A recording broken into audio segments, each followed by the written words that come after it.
Pinagpapaliwanag ng House Committee on Good Government and Public Accountability ang tatlong mahistrado ng Court of Appeals na naglabas ng release order para sa 6 na empleyado ng Ilocos Norte Provincial Capital.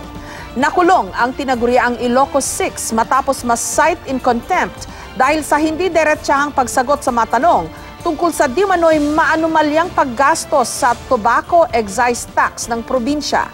May report si Salima Refran.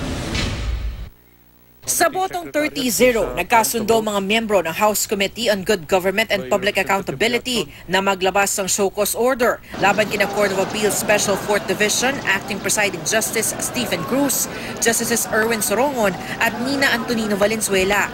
Sila mga mahistrado na naglabas ng release order para sa 6 na empleyado ng lokal na pamahalaan ng Ilocos Norte na dinetain ng Kamara. Pinagpapaliwanag ang tatlong mahistrado kung bakit hindi sila dapat i-cite for contempt dahil sa pag-i-issue ng release order para sa tinaguriang Ilocos 6. Iginulong ang Ilocos 6 dahil sa umano'y-anomalyang paggamit ng pamahalaan ng Ilocos Norte sa tobacco excise tax ng probinsya. Ginamit daw kasi ang pera sa pagbili ng mga sasakyan na nagkakahalaga ng 66.45 million pesos. Do you remember this transaction granting cash advance to Jenedine Hambaro for 15,300,000 pesos to cash advance the amount needed for the purchase of 5 units buses?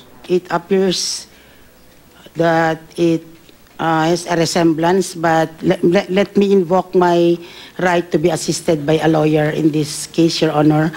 As I promise, I will cooperate, but I'll have to go over some documents. Pero dahil sa paulit-ulit na pagtangging sagutin ng diretso mga tanong, tila naubusan na ng pasensya mga mambabatas. Nagpasya ang komite na huwag palayain sa Batulayan at kanyang mga kasama.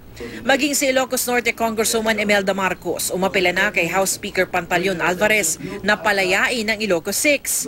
Nangako ang kongresista na sagot niya ang 6 at siya mismo maghaharap sa kanila kapag mayroong pagdinig. Pero tinanggihan din ito ng komite. The chair suggests that if you could advise them to answer the questions truthfully, the chair may set them free.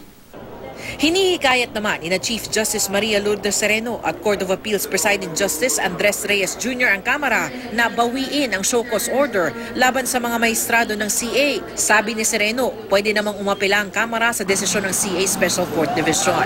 Pero ang komite nanindigang hindi tama ang ginawa ng tatlong mahistrado. This is something that should never be allowed because it violates our the mandate of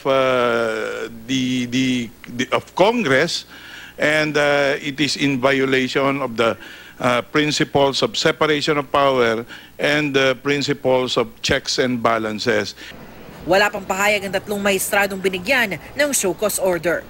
Salima Refran, GMA News.